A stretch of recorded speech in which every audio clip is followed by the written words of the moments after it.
Hello दोस्तों, नमस्कार। स्वागत है आपका अपने यूट्यूब चैनल सॉल्यूशन पॉइंट 02 में। चलिए दोस्तों, आज हम एसएससी जीडी एग्ज़ाम के लिए महत्वपूर्ण अनुच्छेद लेकर आए हैं, तो कृपया वीडियो को एंड तक देखिएगा। आपके लिए वेरी मोस्ट जो इम्पोर्टेंट है, जो बार बार पूछे गए हैं हाल ही दिल्ली पुलिस में, सीजीएल वगैरह में, तो एसएससी इनको ही बार बार पूछती है। तो प्रमुख 100 यानी कि महत्वपूर्ण 100 अनुच्छेदों का हम यहाँ पर लेकर आए हैं, तो प्लीज़ वीडियो को एंड तक देखिएगा, मिस नहीं करिएगा। पक्का गारंटी देता हूँ आपके एक दो जो भी अनुच्छेद आएंगे वो यहीं से आएंगे। तो चलिए दोस्तों, हम वीडियो को स्टार्ट करते हैं। देखिए दोस्तों, भारतीय संविधान में वर्तमान में कितने भाग हैं?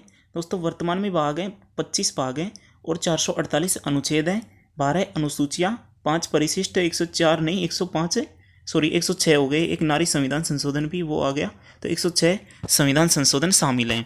और दोस्तों, मूल रूप से जब संविधान लागू हुआ था उस समय कितने भाग थे? 22 भाग थे। वर्तमान में उस समय 8 अनुसूचियाँ थी और 395 अनुच्छेद थे। मुख्य रूप से 8 अनुसूचियों के बाद में 4 अनुसूचियाँ और जोड़ी गई हैं। चलिए दोस्तों, स्टार्ट करते हैं अनुच्छेदों को। प्लीज़ वीडियो को एंड तक देखिएगा, बिल्कुल भी मिस ना करिएगा। जो यहाँ पर अनुच्छेद मैं आपको बता रहा हूँ उससे बाहर एक भी नहीं जाएगा। देखिए दोस्तों, अनुच्छेद एक में क्या कहा गया है? संघ का नाम एवं क्षेत्र क्या है? भारत एक संघ का नाम और एक क्षेत्र है। नेक्स्ट अनुच्छेद क्या है? नेक्स्ट है अनुच्छेद नंबर 3, नए राज्यों का गठन और मौजूद राज्यों के क्षेत्रों में सीमाओं के नामों में परिवर्तन। अनुच्छेद 3 के अनुसार हम नए राज्यों का गठन करते हैं, और जैसे किसी राज्य का नाम बदलना हो, किसी राज्य में अधिक सीमा करनी हो, तो क्षेत्रफल में जो भी करते हैं वो अनुच्छेद 3 के अनुसार ही होता है। ठीक है दोस्तों, और चलिए नेक्स्ट अनुच्छेद की ओर। अनुच्छेद नंबर 13 दोस्तों, मैं वेरी इंपॉर्टेंटों का कलेक्शन किया है, तो दोस्तों प्लीज़ वीडियो को मिस मत करिएगा। अनुच्छेद 13 में क्या कहा है? मौलिक अधिकारों से असंगत या उनका अनादर करने वाले कानून। जो मौलिक अधिकार हैं, मौलिक अधिकार कितने से? 12 से और 35 तक। ठीक है, इन 12 से अनुच्छेद 12 से 35 तक जो मौलिक अधिकार हैं उनका जो अनादर करेगा उसके ऊपर एक कानून बनाया गया है। ठीक है, तो दोस्तों मौलिक अधिकार कितने? अनुच्छेद 12 से अनुच्छेद 35 तक हैं, भाग 3 के अंदर आते हैं। यह भी बार बार एग्जाम के अंदर पूछा जाता है कि किस भाग के अंदर आते हैं, तो मैं इस पर भागों पर भी एक वीडियो जरूर लेके आऊँगा। आप चैनल को सब्सक्राइबर कर लीजिएगा। चलिए नेक्स्ट अनुच्छेद है अनुच्छेद नंबर 14। अनुच्छेद 14 में क्या है? कानून के समक्ष समानता, यानी कानून के समक्ष सभी समान है। ठीक है, चलिए नेक्स्ट की ओर। नेक्स्ट है अनुच्छेद नंबर 16। अनुच्छेद नंबर 16 में क्या है दोस्तों? जो हमें जो नौकरियों के अंदर जो छूट मिलती है, जो समानता मिलती है, यानी कि जो नौकरियों के अंदर जो हमें सभी को मतलब जैसे सभी हम फॉर्म भर सकते हैं, सभी के लिए समान कानून है, तो दोस्तों सभी फॉर्म भर सकते हैं, इसमें कोई वो नहीं है। तो अनुच्छेद 16 के अंदर सार्वजनिक रोजगार के मामले में अवसर की समानता, सभी को समान अवसर प्राप्त होंगे। ठीक है, अनुच्छेद 17 अस्पृश्यता का अंत। दोस्तों, ये एक इतना सरल सवाल है जो एसएससी से बार बार पूछती है। एसएससी का सबसे फेवरेट सवाल है कि अनुच्छेद 17 में, यानी ऐसे पूछते हैं अस्पृश्यता का अंत किस अनुच्छेद में किया गया है, या अनुच्छेद 17 में क्या है। और एक और दोस्तों, अनुच्छेद 18 है उपाधियों का अंत, उसको भी एसएससी बार बार पूछती है। चलिए दोस्तों नेक्स्ट की ओर। देखिए दोस्तों, नेक्स्ट अनुच्छेद है अनुच्छेद नंबर 19। अनुच्छेद नंबर 19, बोलने की स्वतंत्रता आदि से संबंधित कुछ अधिकारों का संरक्षण। दोस्तों, अनुच्छेद 19 में है बोलने की स्वतंत्रता आदि के संबंधित कोई अधिकारों का संरक्षण है। जब दोस्तों आपातकाल लागू होता है तो अनुच्छेद 358 के तहत जो आर्टिकल 19 है वो ऑटोमेटिक समाप्त हो जाता है, और आर्टिकल 559 के तहत जो 20 और 21 आर्टिकल है वो बने रहते हैं। इनको हम आपातकाल के दौरान भी हम इनको निष्कासित नहीं कर सकते। यह 44वें संविधान संशोधन द्वारा तय किया गया था। चलिए नेक्स्ट अनुच्छेद है अनुच्छेद नंबर 21, जीवन एवं व्यक्तिगत स्वतंत्रता की सुरक्षा। अनुच्छेद 21 में क्या कहा गया है? जीवन एवं व्यक्तिगत सुरक्षा की स्वतंत्रता। चलिए नेक्स्ट की ओर। देखिए दोस्तों, नेक्स्ट क्या है? अनुच्छेद 21A। दोस्तों, एसएससी का बहुत फेवरेट है। अभी एसएससी ने जो जीडी ने जो एग्ज़ाम दिए हैं, शायद 20 या 21 फरवरी के एग्जाम में आ भी चुका है, कि प्रारंभिक शिक्षा का अधिकार, 6 से 14 वर्ष के बच्चों को प्रारंभिक शिक्षा का अधिकार। ठीक है दोस्तों, और यही जो मौलिक अधिकार के अंदर आता है, यह जो दोस्तों मौलिक कर्तव्य है उसके अंदर भी यह दिया गया है, के अंदर भाग 51 1 के अंदर दिया गया है कि 6 से 14 वर्ष के बच्चों को अभिभावकों को शिक्षा या संरक्षण का जिम्मेदार है अभिभावक। ठीक है दोस्तों, चलिए नेक्स्ट है देखिए अनुच्छेद नंबर 25। अनुच्छेद नंबर 25 में क्या गया है, अंतःकरण की स्वतंत्रता और धर्म को स्वतंत्र रूप से अपनाने और प्रचार करने की स्वतंत्रता। हम किसी भी धर्म को अपना सकते हैं, किसी भी धर्म का हम प्रसार कर सकते हैं, इसमें कोई रोक टोक नहीं है। नेक्स्ट अनुच्छेद की ओर चलते हैं, अनुच्छेद नंबर 30। देखिए दोस्तों, अनुच्छेद नंबर 30 में शैक्षणिक संस्थानों की स्थापना और प्रशासन करने का अल्पसंख्यकों का अधिकार। ठीक है दोस्तों, नेक्स्ट अनुच्छेद है अनुच्छेद नंबर 31C, कुछ निर्देशक सिद्धांतों को प्रभावी करने वाले कानूनों की संरक्षण। ठीक है, चलिए नेक्स्ट की ओर। नेक्स्ट है अनुच्छेद नंबर 32। दोस्तों वेरी इंपॉर्टेंट है, मोस्ट है, और हाल ही SSC GD ने इसे पूछ भी लिया गया है। रिट सहित मौलिक अधिकारों को लागू करने के उपाय, यानी कि आर्टिकल 32 को बाबा साहब अम्बेडकर ने क्या कहा गया है, संविधान की आत्मा। अर्थात दोस्तों इस संविधान जो मौलिक अधिकार दिए गए हैं उनको उनका संरक्षण इस 32 में दिया गया है। यानी कि हम अगर हमारे मौलिक अधिकारों का हनन होता है तो आर्टिकल 32 के तहत हम जो न्यायालय है उससे सहायता प्राप्त कर सकते हैं। तो दोस्तों इसके बिना इसको बाबा भीमराव अम्बेडकर ने संविधान की आत्मा कहा है। चलिए नेक्स्ट अनुच्छेद को देखिए, अनुच्छेद नंबर 38। अनुच्छेद नंबर कितना है दोस्तों, 38।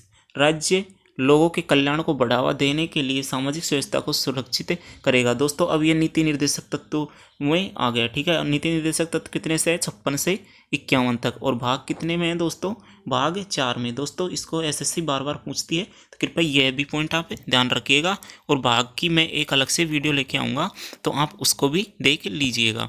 चलिए नेक्स्ट है अनुच्छेद नंबर 40। दोस्तों वेरी मोस्ट इंपॉर्टेंट है ये, इनको SSC बार बार ही पूछती है। आर्टिकल 40 ग्राम पंचायतों का गठन। ठीक है, आर्टिकल 44 पता नहीं कितनी बार पूछ चुकी है, आर्टिकल नंबर 44 को, नागरिकों के लिए समान नागरिक संहिता। ठीक है, चलिए नेक्स्ट की ओर। दोस्तों हाल फिलहाल में यह क्वेश्चन भी पूछ लिया गया है, अनुच्छेद 45 वाला। अनुच्छेद 45 में क्या है, 6 वर्ष से कम उम्र के बच्चों के लिए प्रारंभिक बचपन की देखभाल और शिक्षा का प्रावधान। तो दोस्तों इसमें किसका प्रावधान है, बच्चों की शिक्षा का और देखरेख का प्रावधान है। ठीक है, 6 वर्ष से कम आयु के बच्चों का। अनुच्छेद नंबर 46 देखिए, अनुसूचित जाति और अनुसूचित जनजाति अन्य कमजोर वर्गों के शैक्षणिक आर्थिक हितों को बढ़ावा देना। जो SC ST और अन्य कास्ट हैं, जो अनुजातियाँ हैं, उनके शैक्षिक और आर्थिक हितों को बढ़ावा देने के लिए आर्टिकल 46 में बताया गया है। फिर से दोस्तों देखिए, आर्टिकल नंबर 50 SSC का फेवरेट है, न्यायपालिका को कार्यपालिका से अलग रखना।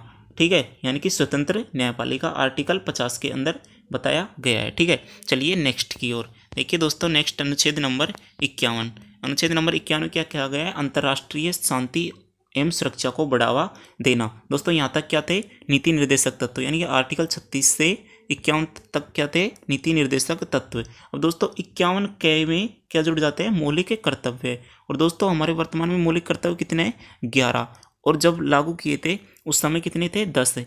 और जो दोस्तों जो समिति थी, स्वर्ण सिंह समिति, उसने 8 मौलिक कर्तव्य जोड़ने की 8 मौलिक कर्तव्य जोड़ने की मांग की थी, लेकिन उस समय कितने जोड़े गए थे, 10 जोड़े गए थे।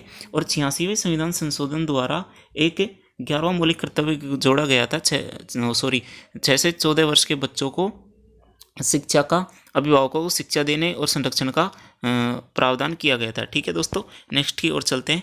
नेक्स्ट अनुच्छेद क्या है, 51A। इसमें क्या है, मौलिक कर्तव्य, मैंने आपको बता दिया। ठीक है, चलिए नेक्स्ट की ओर। नेक्स्ट में आ जाता है दोस्तों, केंद्र सरकार के बारे में आ जाता है। भाग नंबर कितना है दोस्तों, 5। भाग नंबर 5 के अंदर केंद्र सरकार आ जाती है। ठीक है दोस्तों, इसके अंदर पहले राष्ट्रपति आता है। देखिए दोस्तों, अनुच्छेद 72 के अंदर क्या गया है, कुछ मामलों में क्षमादान देने, सजा निलंबित करने व कम करने के लिए राष्ट्रपति को शक्तियाँ दी गई है आर्टिकल 72 में। ठीक है दोस्तों, याद रखिएगा आर्टिकल 72 में यह किया गया है। और दोस्तों राष्ट्रपति की शपथ कितने में है दोस्तों, राष्ट्रपति की शपथ है, बताइए 160 में, सॉरी आर्टिकल नंबर 60 में राष्ट्रपति की शपथ दी गई है। ठीक है, चलिए नेक्स्ट की ओर। नेक्स्ट है अनुच्छेद नंबर 74। राष्ट्रपति को सहायता एवं सलाह देने के लिए मंत्री परिषद होगी। ठीक है, अनुच्छेद 74 में कहा गया है। दोस्तों ये वेरी मोस्ट इंपॉर्टेंट है। अनुच्छेद नंबर 76, भारत के महान्यायवादी। दोस्तों केंद्र में क्या होता है, महान्यायवादी, और राज्यों में क्या होता है, महाधिवक्ता। महाधिवक्ता आर्टिकल 165 में होता है, जो दोस्तों आगे लिख रखा है, आगे आएगा, आप ध्यान रखना। मैं आपसे फिर से पूछूंगा महान्यायवादी कितने अनुच्छेद में है। ठीक है, चलिए नेक्स्ट की ओर। नेक्स्ट अनुच्छेद है दोस्तों अनुच्छेद नंबर 78, राष्ट्रपति को सूचना देने आदि के संबंध में प्रधानमंत्री के कर्तव्य, यानी कि राष्ट्रपति को जो सूचना देता है प्रधानमंत्री वो आर्टिकल 78 के तहत देता है। ठीक है दोस्तों, चलिए नेक्स्ट क्वेश्चन की ओर देखिए दोस्तों। नेक्स्ट अनुच्छेद की ओर। नेक्स्ट अनुच्छेद है 110, धन विधेयक की परिभाषा। दोस्तों इसके अंदर धन विधेयक की परिभाषा दी गई है। और दोस्तों एक अनुच्छेद और है संयुक्त बैठक वाला, यानी कि संयुक्त अधिवेशन जो संयुक्त बैठक होती है उसको राष्ट्रपति बुलाता है और उसकी अध्यक्षता लोकसभा अध्यक्ष करता है। वो अनुच्छेद 108 के तहत होती है। अभी तक 3 बार ही संयुक्त बैठक जॉइंट सिटी हुई है। ठीक है दोस्तों, 3 बार ही अभी तक हुई है। चलिए नेक्स्ट की ओर। नेक्स्ट देखिए दोस्तों अनुच्छेद नंबर 123, यानी कि जो राष्ट्रपति होता है उसको अध्यादेश जारी करने का अधिकार 1, 2, 3 यानी 1, 2, 3 अनुच्छेद के अंतर्गत दिया गया है। और एक दोस्तों देखिए 129 जो अभी हाल फिलहाल में पूछ लिया गया है कि उच्चतम न्यायालय है वो क्या है कि अभिलेख न्यायालय है, यह किस अनुच्छेद में कहा गया है 129 में। ठीक है दोस्तों, और जो संसद में किस भाषा का प्रयोग होगा यह किस में कहा गया है आर्टिकल 120 में, यानी कि संसद में हिंदी अंग्रेजी जिस भी भाषा का प्रयोग होगा इसका आर्टिकल 20 के तहत ये बताया गया है। ठीक है, नेक्स्ट है दोस्तों 143, वेरी मोस्ट इंपॉर्टेंट है कि 143 के अंतर्गत जो उच्चतम न्यायालय से परामर्श करने की राष्ट्रपति की जो शक्ति है वो आर्टिकल 143 में। दोस्तों जब मैं दिल्ली पुलिस का एग्जाम देके आया था तो मेरे यह आया था, आर्टिकल 143 के बारे में मेरे से पूछा गया था। ठीक है, और दोस्तों 148 अनुच्छेद भारत का नियंत्रक एवं मालिका परीक्षक। ठीक है दोस्तों, CAG, वर्तमान में CAG कौन है आप कमेंट बॉक्स में छापिएगा। यह दोस्तों बहुत इंपॉर्टेंट, और देखिए दोस्तों ये बहुत इंपॉर्टेंट अनुच्छेद है। देखिए अनुच्छेद 149 में क्या है, भारत के नियंत्रक एवं मालिका परीक्षक के कर्तव्य और शक्तियाँ। तो दोस्तों ये कितने से 148 से और 151 तक है मालिका, भारत का नियंत्रक एवं मालिका परीक्षक। ठीक है, चलिए नेक्स्ट अनुच्छेद की ओर देखिए दोस्तों। नेक्स्ट अनुच्छेद क्या है, अनुच्छेद नंबर 155, राज्यपाल की नियुक्ति। राज्यपाल की नियुक्ति, राष्ट्रपति की नियुक्ति दोस्तों राष्ट्रपति भारत का एक राष्ट्रपति होगा, यह किस अनुच्छेद में कहा गया है अनुच्छेद नंबर 52 में। ठीक है, चलिए नेक्स्ट की ओर देखिए दोस्तों। नेक्स्ट है वहाँ पर दोस्तों क्षमादान की शक्ति राष्ट्रपति को आर्टिकल नंबर कितने में थी 72 में, और यहाँ पर राज्यपाल को कितने में है आर्टिकल नंबर 161 में। ठीक है, कितने में है आर्टिकल नंबर 161 में। अब दोस्तों इसमें कितने जोड़ेंगे तो 161 आएगा, 99 जोड़ के देखते हैं 1 और दोस्तों 171 हो जाएगा, यानी कि ये 171 हो जाएगा, ऐसे नहीं आएगा। तो दोस्तों देखिए 161 में क्षमादान की शक्ति इसको है और राष्ट्रपति को 72 के अंदर है। ठीक है, 163 के अंदर राज्यपाल को सहायता एवं सलाह देने के लिए मंत्रिपरिषद क्या है, 163 में मंत्रिपरिषद है राज्यपाल को सहायता एवं सलाह देने के लिए, और वहाँ कितने में थी दोस्तों 74 के अंदर थी। ठीक है, चलिए नेक्स्ट अनुच्छेद के और चलते हैं। देखिए दोस्तों मैंने वहाँ आपसे पूछा था कि महाधिवक्ता अनुच्छेद 165 के अंदर आ गया। तो दोस्तों आप बताइए महान्यायवादी अनुच्छेद किस अनुच्छेद के अंतर्गत आता है, कमेंट बॉक्स में बताइएगा। मैंने अभी कुछ समय पहले आपको बताया था। चलिए नेक्स्ट अनुच्छेद की ओर। नेक्स्ट अनुच्छेद है अनुच्छेद 167, राज्यपाल को सूचना प्रस्तुत करने आदि के संबंध में मुख्यमंत्री के कर्तव्य, यानी कि दोस्तों वहाँ पर 78 अनुच्छेद के अंतर्गत राष्ट्रपति को प्रधानमंत्री और राष्ट्रपति के बीच वार्तालाप होती थी, यानी कि वो उसके संबंध में सूचना प्रदान करने की शक्ति 78 के अंतर्गत थी, और यहाँ पर आर्टिकल 167 के अंतर्गत बताई गई है। ठीक है, यहाँ देखिए दोस्तों आर्टिकल 168 के अंतर्गत विधानमंडलों का गठन किया गया है। ठीक है, और वहाँ पर जो संसद है उसका गठन कितने अनुच्छेद के अंतर्गत है 79 के अंदर, और राज्यसभा का है 80 और लोकसभा का है आर्टिकल 81। ठीक है दोस्तों, वहाँ पे मैंने लिखे नहीं थे, आप ध्यान रखना। ये देखिए दोस्तों एक ट्रिक है, से रे और ला सरला, आप भूल जाते हैं। लोकसभा पहले आएगी राज्यसभा, तो संसद आएगा 79 में और राज्यसभा आएगी 80 में। ठीक है, और लोकसभा आएगी 81 में, यानी कि सरला। दोस्तों मेरे ये शायद पिछली बार मैंने एग्जाम दिया था GD का, उसमें पूछा गया था, तो मैं भी वहाँ पे कंफ्यूज हो गया था, लेकिन मेरे को ये ट्रिक याद थी तो मैंने यह तुरंत कर दिया था। चलिए नेक्स्ट की ओर देखिए दोस्तों। नेक्स्ट है अनुच्छेद 169, राज्यों में विधान परिषदों का उन्मूलन, यानी कि विधान परिषदों का गठन कितने में कहा गया है 169 में। तो दोस्तों हमारे पूरे भारत में 6 राज्यों में ही विधान परिषद है। ठीक है दोस्तों, कितने राज्यों में 6 राज्यों में ही विधान परिषद है। इसकी एक ट्रिक है, कभी कर्नाटक और बिहार, कभी महाराष्ट्र और तेलंगाना, जम्मू कश्मीर हटा दिया गया है, कभी माते उत्तर प्रदेश और आंध्र प्रदेश। ठीक है, तो दोस्तों कितने बचे हैं? 6 बचे हैं। पहले कितने थे? 7, क्योंकि जम्मू कश्मीर को क्या बना दिया? केंद्र शासित प्रदेश। तो दोस्तों ध्यान रखना, विधान परिषद भारत में 6 राज्यों में ही अभी तक लागू है। चलिए दोस्तों नेक्स्ट की ओर देखिए। दोस्तों विधान परिषद क्या होती है? जैसे संसद के केंद्र में राज्यसभा और लोकसभा होती है, उसी प्रकार केंद्र में एक तो विधानसभा होती है, जो हमारे चुनाव होते हैं वो तो लोकसभा की तरह होती है। ठीक है, और जो विधान परिषद होती है वो राज्य की राज्यसभा की तरह होती है। तो वो दोस्तों 6 राज्यों में ही अभी तक हैं। ठीक है, चलिए नेक्स्ट की ओर। नेक्स्ट है दोस्तों अनुच्छेद नंबर 170, राज्यों में विधानसभाओं की संरचना, यानी विधानसभाओं की संरचना के बारे में बताया गया है। 171 में राज्यों में विधान परिषदों की संरचना के बारे में बताया गया है। चलिए नेक्स्ट अनुच्छेद की ओर। अनुच्छेद नंबर 172, राज्यों की विधानमंडलों की अवधि के बारे में, यानी कि कितने वर्ष के लिए गठित होंगी। ठीक है, और दोस्तों ऐसे पढ़ते पढ़ते रिलेट किया करो कि आर्टिकल 72 में क्या बताया गया था? राष्ट्रपति का क्षमादान, और यहाँ पर आर्टिकल 172 में विधानमंडल की अवधि बताई गई है। ठीक है, चलिए नेक्स्ट अनुच्छेद 173, राज्य विधानमंडल की सदस्यता के लिए योग्यता। दोस्तों देखिए, वो अनुच्छेद सभी को याद होते हैं केंद्र वाले, लेकिन अब यहाँ से विधानमंडल के बारे में अधिक अनुच्छेद पूछे जा रहे हैं, तो मैंने यहाँ के अधिक से अधिक अनुच्छेद लिए हैं इंपॉर्टेंट। चलिए नेक्स्ट की ओर। अनुच्छेद 174 है, राज्य विधानमंडल के सत्र, सत्रावसन और विघटन। ये आर्टिकल 174 के अंतर्गत बताया गया है। आर्टिकल 78 यानी कि 178 के अंतर्गत विधानसभा के अध्यक्ष और उपाध्यक्ष के बारे में बताया गया है। और दोस्तों वहाँ पर आर्टिकल 78 में क्या था? यानी कि राष्ट्रपति को सलाह देने के लिए राष्ट्रपति और जो प्रधानमंत्री राष्ट्रपति से जो सलाह देता है या जो वार्तालाप करता है, वो आर्टिकल 78 के अंतर्गत करता है। चलिए नेक्स्ट की ओर देखिए दोस्तों। नेक्स्ट अनुच्छेद है 194, महाधिवक्ता की शक्तियाँ और विशेषाधिकार की प्रतिरक्षा। ठीक है, आर्टिकल 200, दोस्तों यह दिल्ली पुलिस के अंतर्गत पूछ लिया गया है, आर्टिकल नंबर 200। ठीक है, अनुच्छेद 200 में राज्यपाल द्वारा विधेयकों को मंजूरी दी जाती है, राष्ट्रपति के लिए आरक्षण सहित। ठीक है, यह मतलब राष्ट्रपति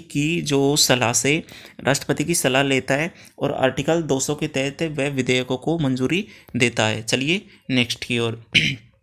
नेक्स्ट है दोस्तों अनुच्छेद 202, राज्य विधानमंडल का वार्षिक वित्तीय विवरण। ठीक है, आर्टिकल 210 के अंतर्गत है राज्य की विधानमंडल में प्रयोग की जाने वाली भाषा। दोस्तों मैंने आपको बताई थी संसद में किस अनुच्छेद के अंतर्गत? 120 के अंतर्गत भाषा का प्रयोग होगा, और 210 के अंतर्गत विधानमंडलों में, यानी कि राज्यों में जो भाषा का प्रयोग होगा विधानमंडलों में, वो आर्टिकल 210 के तहत होगा, और संसद में होगा 120 के तहत। ठीक है, और यहाँ पर 210 के तहत। चलिए नेक्स्ट की ओर देखिए। नेक्स्ट क्या है?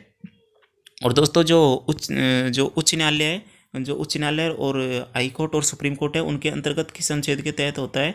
ये होता है दोस्तों 348 के तहत होता है। और दोस्तों मैं एक बार आपको कंफर्म करके कमेंट बॉक्स में बता दूंगा, मैंने पढ़ा है कि 348 के अंतर्गत होता है। चलिए नेक्स्ट क्वेश्चन की ओर। नेक्स्ट अनुच्छेद की ओर। नेक्स्ट अनुच्छेद है सॉरी दोस्तों, बार बार नेक्स्ट क्वेश्चन होता है क्योंकि हम क्वेश्चन कराते हैं ना, तो इसलिए तो सॉरी दोस्तों उसके लिए। और कोई वर्ड गलत भूल जाता है, यानी कि कोई गलती हो जाती है और आपको पता चलता है, तो उसको आप कमेंट करके बताइएगा, हम आपके कमेंट को पिन कर देंगे।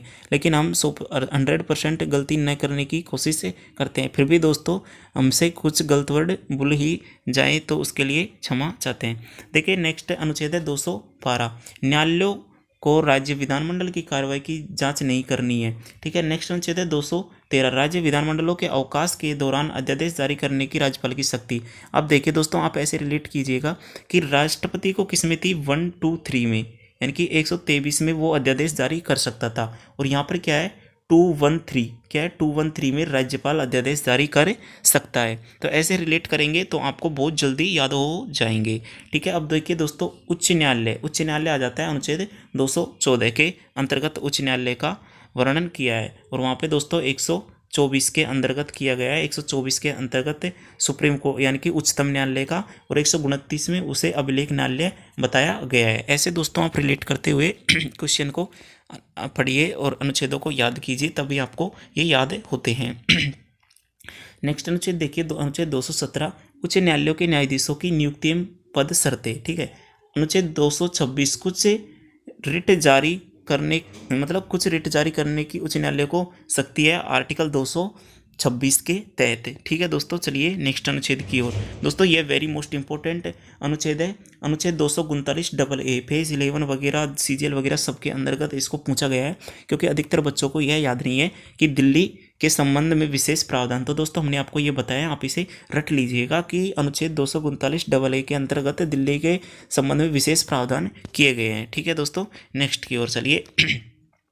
नेक्स्ट के अंतर्गत है आर्टिकल 243 बी, यानी कि आर्टिकल 243 के अंतर्गत क्या आती है, पंचायतें। ठीक है, तो पंचायतों का गठन आर्टिकल 200 बी के अंतर्गत आता है। ठीक है, और सी के अंतर्गत क्या आती है, संरचना।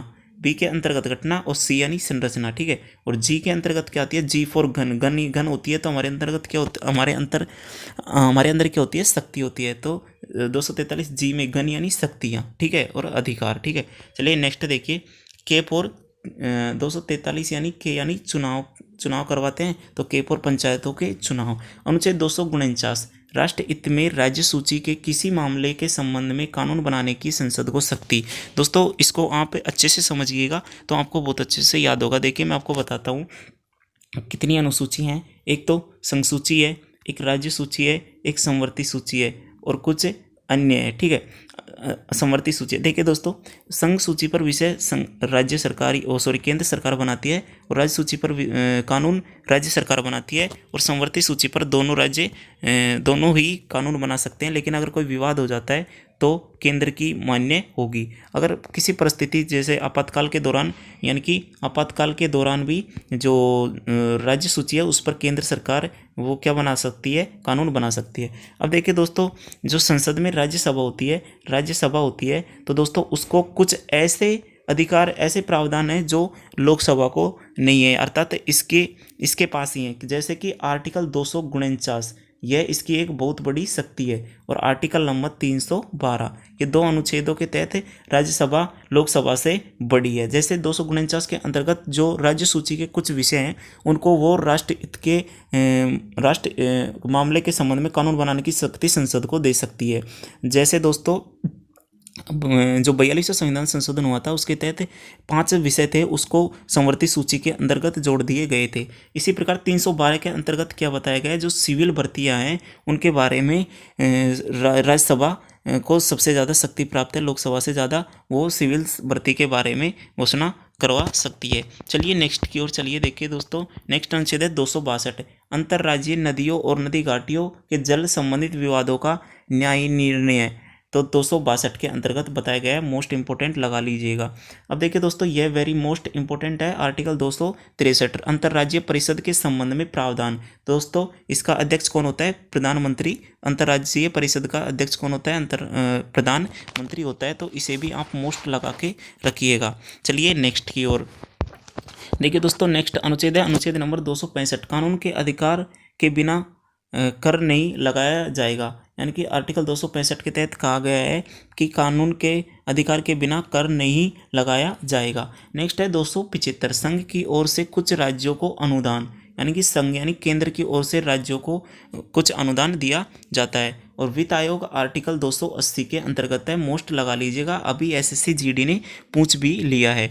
चलिए नेक्स्ट के अंदर देखिए दोस्तों, अनुच्छेद नंबर 300 वाद एवं कार्यवाही आर्टिकल 300 के अंतर्गत बताया गया है। अनुच्छेद संख्या 300 और ए कानून के अधिकार के अलावा व्यक्तियों को संपत्ति से वंचित नहीं किया जाएगा। संपत्ति का अधिकार जो दोस्तों 44वें संविधान संशोधन द्वारा 1978 में जो संपत्ति का अधिकार 7वां अधिकार था वो हटाया गया था, तो उसे अनुच्छेद 300 ए के अंतर्गत एक कानून घोषित कर दिया गया है, उसे रद्द कर दिया गया है, और आर्टिकल 300 ए के अंतर्गत उसे संरक्षित रख दिया गया है संपत्ति के अधिकार को। ठीक है दोस्तों, नेक्स्ट के अंदर चलिए।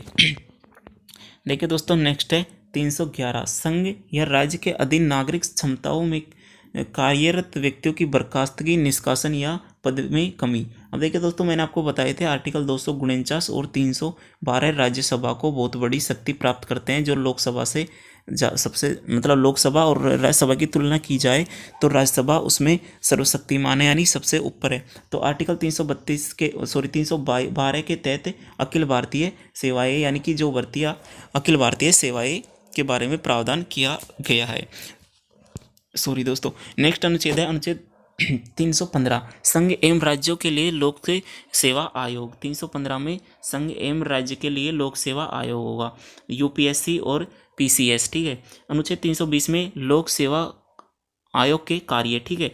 देखिए नेक्स्ट है अनुच्छेद 323 ए प्रशासन 323 ए में प्रशासनिक न्यायाधिकरण और 324 में चुनाव का अधीक्षण निर्देश और नियंत्रण और चुनाव सहित आयोग में निहित किया जाएगा। ठीक है दोस्तों। नेक्स्ट है दोस्तों, जो हम लोकसभा में चुनाव करते हैं उसके बारे में किस अनुच्छेद में है? अनुच्छेद हम जो चुनाव जो हम मतदान करते हैं उसके बारे में 326 के अंतर्गत बताया गया है। अब देखिए दोस्तों, वेरी मोस्ट है 330 लोकसभा में अनुसूचित जाति और जनजाति की सीटों का आरक्षण 330 के अंतर्गत बताया, और 332 के अंतर्गत कहाँ पे बताया गया है? विधान सभा में। ठीक है, यह भी आपको ध्यान रखना है। चलिए नेक्स्ट की ओर चलिए। अनुच्छेद 335 विधान सेवाओं और पदों पर अनुसूचित जाति और जनजाति का दावा। ठीक है, अनुच्छेद 335 के अंतर्गत यह बताया गया है। चलिए दोस्तों, अब देखते हैं आपातकाल की उद्घोषणा के बारे में बताया गया है। अनुच्छेद 352 यानी 300 जो आपातकाल है वो 352 और 356 और 360 के अंतर्गत बताई गई है। तो दोस्तों देखिए 356 के अंतर्गत है राज्यों में संवैधानिक तंत्र की विफलता की स्थिति में प्रावधान। राष्ट्रपति शासन लागू हो जाता है अगर राज्यों में संविधान के अनुसार कोई शासन नहीं चल रहा तो वहाँ पर राष्ट्रपति शासन लागू हो जाता है। तो दोस्तों यह अभी कई बार हर राज्य में हो चुका, राज्यों में भी होता है और वैसे केंद्र भी कर। देखिए दोस्तों, अनुच्छेद 360 के अंतर्गत वित्तीय आपात के संबंध में प्रावधान। यह दोस्तों अभी तक शून्य बार यानी कि एक बार भी नहीं किया गया है। ऐसी स्थिति आई भी ना और ऐसी स्थिति आई भी नहीं है कि आपातकाल की घोषणा करनी पड़े। ठीक है दोस्तों। अनुच्छेद 365 के अंतर्गत क्या है? संघ द्वारा दिए गए निर्देशों का पालन करने या उन्हें प्रभावी करने में विफलता का प्रभाव राष्ट्रपति शासन। ठीक है। देखिए दोस्तों, अनुच्छेद 368 में संविधान में संशोधन करने की शक्ति संसद के पास है। यह कहाँ से ली गई है दोस्तों?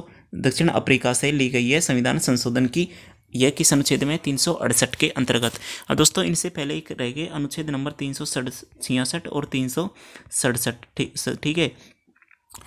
इसमें दोस्तों जो वो होती है आकस्मिक निधि और संचित निधि, यानी इसके अंतर्गत तो आती है संचित निधि, इसके अंतर्गत आती है आकस्मिक निधि, यानी कि धन से संबंधित होती हैं। यह भी पूछा जाता है।